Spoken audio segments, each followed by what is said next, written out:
2025년 1월 10일 신년 특별 새벽 예배 금요일 아침입니다.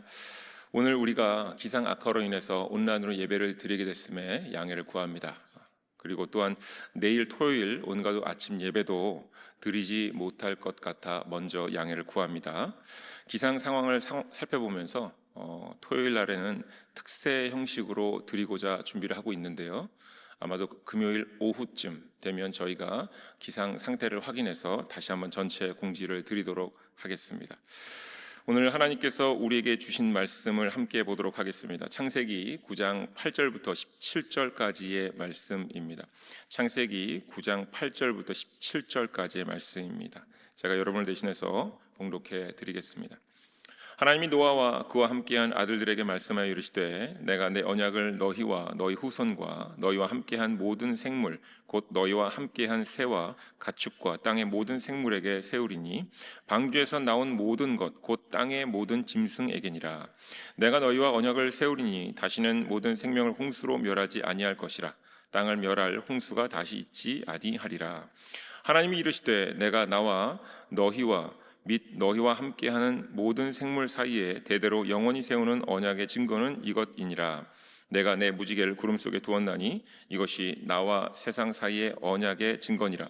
내가 구름으로 땅을 덮을 때에 무지개가 구름 속에 나타나면 내가 너와 너희와 및 육체를 가진 모든 생물 사이에 내 언약을 기억하리니 다시는 물이 모든 육체를 멸하는 홍수가 되지 아니할지라. 무지개가 구름 사이에 있으리니 내가 보고 나 하나님과 모든 육체를 가진 땅의 모든 생물 사이의 영원한 언약을 기억하리라. 하나님이 노아에게 또 이르시되 내가 나와 땅에 있는 모든 생물 사이에 세운 언약의 증거가 이것이라 하셨더라. 아멘. 하나님 말씀입니다. 함께 기도하겠습니다.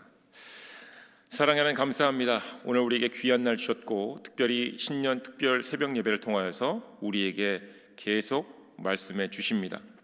주께서 세우시는 성전이라는 주제에 맞추어서 우리가 하나님 말씀 앞에 엎드려 싸우니 우리에게 하나님의 마음을 허락하시고 하나님의 뜻과 계획 가운데 우리로 하나님의 자녀된 권세를 온전히 누리고 얻게 하여 주시옵소서. 하나님의 열심 속에 우리의 믿음이 세워지게 하시고 하나님께 온전히 의지하며 매 순간을 동행함으로 하나님께 의로운 자로 불림받게 하여 주시옵소서. 예수님의 이름으로 기도드립니다. 아멘. 네, 새벽에 함께 이렇게 인사를 나누면 좋겠는데요. 사실 전후좌우에 많은 분들이 안 계시니 우리 스스로에게, 나 스스로에게 하나님의 말씀을 선포하시길 부탁을 드리겠습니다. 이렇게 선포했으면 좋겠습니다. 오늘도 주어진 땅을 정복하고 생물을 다스리는 하루를 살자라고 여러분 스스로에게 지금 선포하시면 좋겠습니다. 오늘도 주어진 땅을 정복하고 생물을 다스리는 하루를 살자. 네, 노아의 홍수 사건 속에서 참으로 흥미로운 포인트를 발견했다고 어제 말씀을 드렸습니다. 창세기 6장 5절 하나님께서 사람들의 마음으로 생각하는 모든 계획이 항상 악할 뿐임을 보시고 노아의 홍수 사건을 일으키셨다라고 기록되어 있습니다. 그런데 사람들의 모습을 보시면서 창세기 6장 11절에 하나님께서 또 이렇게 말씀하셨어요. 온 땅이 하나님 앞에 부패하여 포악함이 땅에 가득한지라 라고 말씀을 하십니다. 또 6장 13절에는 이런 말씀을 하셨습니다. 모든 혈육 있는 자의 포악함이 땅에 가득함으로 그 끝날이 내 앞에 이르렀으니 내가 그들을 땅과 함께 멸하리라. 아멘. 노아의 홍수 사건을 설명하시면서 하나님께 사용하신 표현은요 바로 이것입니다. 땅을 저주하셨다라는 겁니다. 땅을 저주하셨다. 어제의 본문 창세기 8장 21절과 22절의 말씀 속에서 동일하게 하나님께서 말씀을 하십니다. 제가 여러분을 대신해서 봉독해 드리겠습니다. 여호와께서 그 향기를 받으시고 그 중심에 이르시되 내가 다시는 사람으로 말미암아 땅을 저주하지 아니하리니 이는 사람의 마음에 계획하는 바가 어려서부터 악함이라. 내가 전에 행한 것 같이 모든 생물을 다시 멸하지 아니하리니 땅에 있을 동안에는 심음과 거둠과 추위와 더위와 여름과 겨울과 낮과 밤이 쉬지 아니하리라. 아멘. 땅을 저주하셨음을 지속적으로 말씀하셨고요. 그 가운데 땅에 대해서 계속 말씀을 하십니다. 땅이라는 표현을 계속 사용하십니다.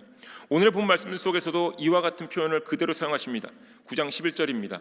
내가 너희와 언약을 세우리니 다시는 모든 생물을 홍수로 멸하지 아니할 것이라. 땅을 멸할 홍수가 다시 있지 아니하리라. 아멘. 자, 종합해보면, 이 모든 말씀들을 종합해보면 노아의 홍수는요, 땅을 멸하신 사건입니다.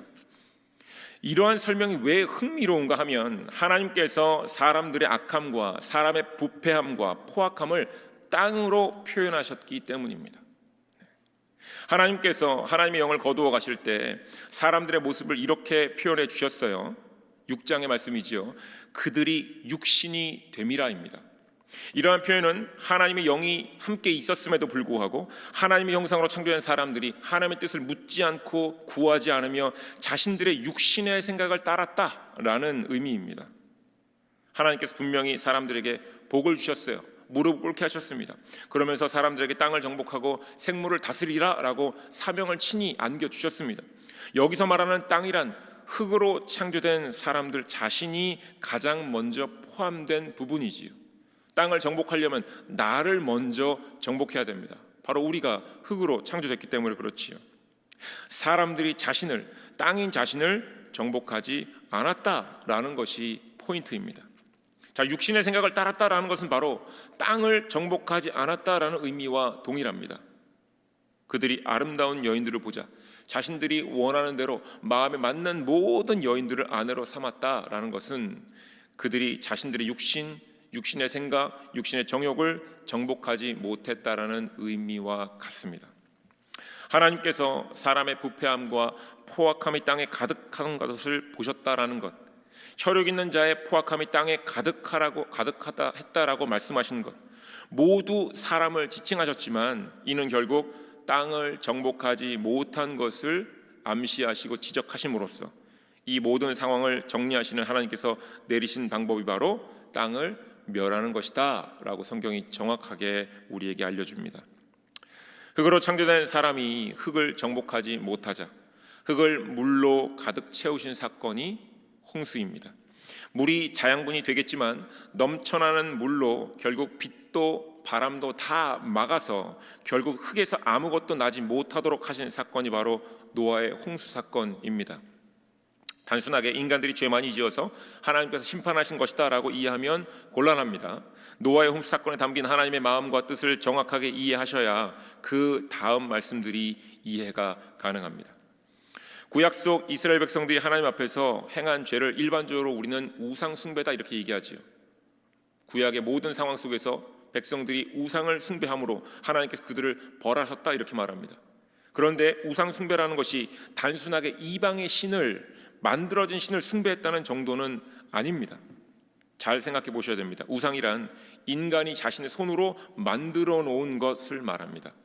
자신의 손으로 뭔가를 만들 때 우리는 어떻게 해야 됩니까? 생각을 할 수밖에 없습니다. 무엇을 만들어야지? 내가 바라는 것은 무엇이지? 생각할 수밖에 없습니다. 만들 것도 생각해야 되고 바라는 것도 생각해야 되고 원하는 것도 생각해야 됩니다. 그리고는 바라고 원하는 것을 어떻게 표현하면 좋을지를 구상해야 합니다. 그런 후에 이제 만들기 시작합니다. 이것저것 붙이면서 아름답게 멋지게 만들기 시작합니다.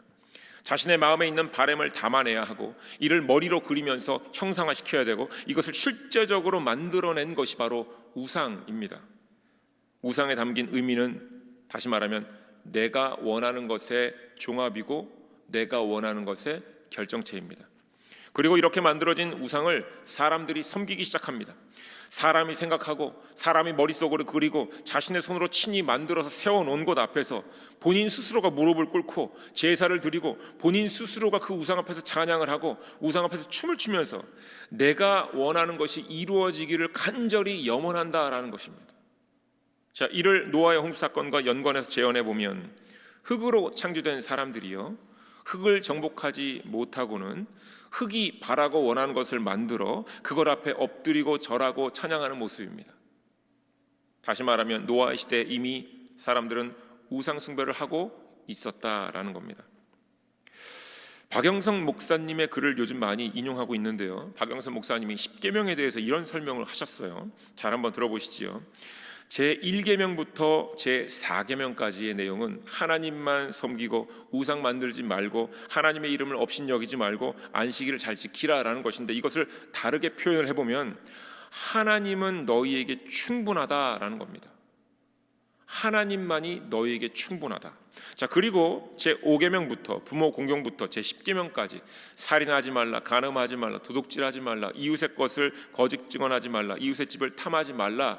자, 이와 같은 10계명까지의 내용은 너의 필요를 위해서 내 옆에 있는 것을 뺏어올 필요가 없다라는 의미를 담아내고 있다라고 설명을 하시는 겁니다. 자, 이것을 종합해 보면 10계명의 의미를 이렇게 설명할 수 있다라고 말합니다. 인생에서 하나님 한 분으로 충분하고 하나님 한 분으로 친히 다 채우시니 이를 알고 내 몸과 마음을 다스려서 전후좌우를 살피지 말라는 겁니다. 하나님 한 분으로 충분하고 하나님께 친히 다 채워주실 것이니 내 옆에 것을 탐하지 말라는 겁니다. 노아의 홍수 사건과 우상 숭배의 연관성을 아시겠지요? 또한 10계명 속 하나님의 뜻도 충분히 아실 수 있을 겁니다. 종합적으로 설명을 해보면 창조의 섭리란 무엇입니까? 땅을 정복하라입니다. 땅을 정복하라. 하나님께서 이 말씀을 창세기 가장 앞부분에 주신 이유가 아주 명확합니다. 노아의 홍수 사건이 마무리되면서 하나님께서 하신 말씀입니다. 9절과 10절입니다. 내가 내 언약을 너희와 너희 후손과 너희와 함께한 모든 생물 곧 너희와 함께한 새와 가축과 땅의 모든 생물에게 세우리니 방주에서 나온 모든 것 곧 땅의 모든 짐승에게니라. 아멘. 하나님께서 언약을 새롭게 하시는데 그 대상을 보았더니요, 모든 생명 있는 것들을 포함하고 있습니다. 사람, 새, 땅의 모든 생물 그리고 모든 짐승들이 전부 다 포함되어져 있습니다. 그리고는 무지개를 보여주시면서 언약의 징표를 삼으시는 내용입니다. 14절과 15절입니다. 내가 구름으로 땅을 덮을 때에 무지개가 구름 속에 나타나면 내가 나와 너희와 및 육체를 가진 모든 생물 사이에 내 언약을 기억하리니 다시는 물이 모든 육체를 멸하는 홍수가 되지 아니할지라. 자, 이 내용을 보면 사실 놀라움을 금치 못합니다. 왜냐하면 무지개가 하나님과의 언약을 증거하는 표징이 되는데, 상징이 되는데, 무지개가 나타날 때는 14절에서 말씀한 것과 마찬가지로 구름이 땅을 덮을 때이지요. 즉 비가 오거나 비가 그쳐가는 상황에만 일어납니다. 다시 말하면 비가 온다는 것이 무엇입니까? 홍수의 시작과 그 모습이 매우 유다하다라는 겁니다. 마치 하나님께서 다시 땅을 벌하시려고 우상 숭배를 벌하시려고 하는 그 순간 찰나인데 이때 하나님께서 먼저 하나님께서 맺으신 언약을 기억해 주시겠다라는 겁니다. 다시 말하면 하나님께서 물로 흙을 멸하셨던 것을 기억하시면서 친히 하나님께서 이것을 멈춰 주시겠다라는 언약이 바로 무지개입니다. 다시 말해볼까요? 하나님께서 하나님의 참담함과 분노를 거두어 가시겠다라는 겁니다. 앞으로 너희들이 또 내 앞에서 땅이 흙을 다스리지 못하고 땅이 결국 멸할 수밖에 없는 상황, 우상 숭배로 가득 채워질지라도 사람들에게 땅을 정복하라 하신 것처럼 하나님께서 친히 하나님의 마음을 정복하고 다스리시겠다라는 모습입니다. 무지개 속에 이런 의미가 있는 겁니다. 하나님께 스스로 하나님의 마음을 정복하시고 자제하시고 참으신다라는 표징이 바로 무지개다라는 겁니다. 이것으로 알 수 있는 것은 하나님께서 사람을 진정으로 사랑하신다라는 것입니다. 십자가의 사건 이전에도 이미 하나님께서는 사람들을 향한 사랑을 친히 보여주셨습니다. 그것이 무지개입니다. 먼저 무지개가 드러나는 상황 가운데 하나님께서 스스로 그것을 보시면서 하나님의 마음과 하나님의 분노와 하나님의 모든 것들을 다스리고 정복하신다, 참으신다, 감당하신다. 하나님께서 관용과 용서를 베푸신다라는 겁니다. 하나님의 사람들을 향한 열심을 친히 보여주신 사건이 바로 이 무지개 사건입니다. 사랑하는 교회 여러분, 이것이 무지개 속에 담긴 하나님의 마음, 우리를 향한 마음입니다. 사람들에게 주셨던 사명, 땅을 정복하고 생물을 다스리라라는 것인데 정확하게 말해서 이 모습은 먼저 하나님께서 우리에게 행하셨던 하나님의 권리였다라는 겁니다. 하나님도 친히 정복하고 다스리는 일을 하셨다라는 겁니다. 그런데 그 권리를 하나님께서 우리들에게, 하나님의 형상으로 창조된 우리들에게 주신 겁니다. 무엇 때문입니까? 맞습니다. 하나님을 온전히 따르고 바라보고 섬기는 가운데 우리가 하나님의 자녀됨으로 가게 하셨기 때문입니다. 우리를 하나님의 자녀로 삼으셨기 때문입니다. 그리고 사람들로 하여금 하나님의 자녀임을 깨닫고 성장하면서 하나님의 자녀됨을 증거하기를 지금도 기다리시는 겁니다. 주께서 세우시는 성전이 되기 위해서 다섯 번째로 우리가 알아야 할 것은 생물을 다스리는 하나님의 권리가 우리에게 주어졌다라는 겁니다. 하나님의 마음으로 생명 있는 모든 것을 바라보고 무지개의 징표를 통해서 하나님께서 사람들을 향한 분노를 멈추시는 것처럼 우리도 생명 있는 모든 것을 향한 마음을 절제하고 생기는 분노를 조절하고 사랑과 관용으로 모든 생명 있는 것들을 섬겨야 한다라는 것을 말씀해 주시는 겁니다. 이것이 무지개 속에 담긴 하나님의 마음이자 뜻입니다. 사랑하는 교회 여러분, 말씀을 통해서 하나님의 마음을 헤아리시고 하나님의 마음으로 모든 생명 있는 존재들을 향해서 관용과 사랑을 증거하시길 주님의 이름으로 간절히 축원드립니다. 때로 우리의 삶 가운데 분노가 드러날 수 있고요, 성냄도 드러날 수 있습니다. 그런데 이것을 다스리고 절제하시는 것, 이것이 우리에게 주신 사명이자 하나님께서 우리에게 보여주신 하나님의 사랑의 모습이기도 합니다. 그러니 우리가 다시금 오늘 본문 말씀을 통하여서 하나님의 사랑을 확증하고 이것을 증거하시길 주님의 이름으로 축원드립니다. 어떠한 상황 속에서도 우리의 마음의 분노와 성냄 그리고 여러 가지 생각들을 하나님 말씀으로 다스리시고 정복하시면서 하나님의 사랑을 증거하시는 모두가 되시길 주님의 이름으로 축원드립니다. 기도하겠습니다. 사랑의 하나님, 감사합니다. 하나님께서 주신 말씀을 통하여서 하나님의 마음이 무엇인지를 깨닫게 하십니다. 하나님께서 세상을 다스리고 정복하셨는데 그 권세를 우리에게 주셨습니다. 때로 우리가 흙으로 창조되어서 흙을 다스리지 못하고 땅을 다스리지 못한 상태로 땅을 거짓된 것으로, 악한 것으로, 또한 포악한 것으로 채워 하나님 앞에 우상 숭배를 드러냈습니다. 그런데 하나님께서 물로 땅을 멸하시면서 다시금 몸과 마음을 다스리고 정복하라 말씀하십니다. 친히 무지개를 우리에게 보내주셔서 하나님께서 친히 아버지의 마음을 다스리고 정복하는 것을 우리에게 보여주십니다. 아버지도 일하시니 나도 일한다라는 예수 그리스도의 말씀처럼 아버지께서 이렇게 아버지의 모든 마음을 드러내셔서 우리를 붙드시고 인도하시니 이제 우리도 아버지의 마음을 따라 우리 이웃들, 주변의 모든 생명 있는 존재들에게 사랑하고 관용을 베푸는 우리가 되게 하여 주시옵소서.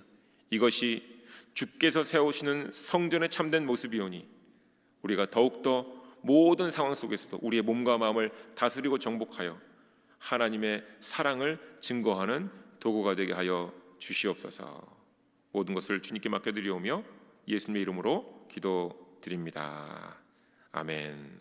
다 함께 말씀을 생각하시면서 전심으로 기도하시고 귀한 복된 거룩한 하루를 살아가시길 주님의 이름으로 축원드립니다.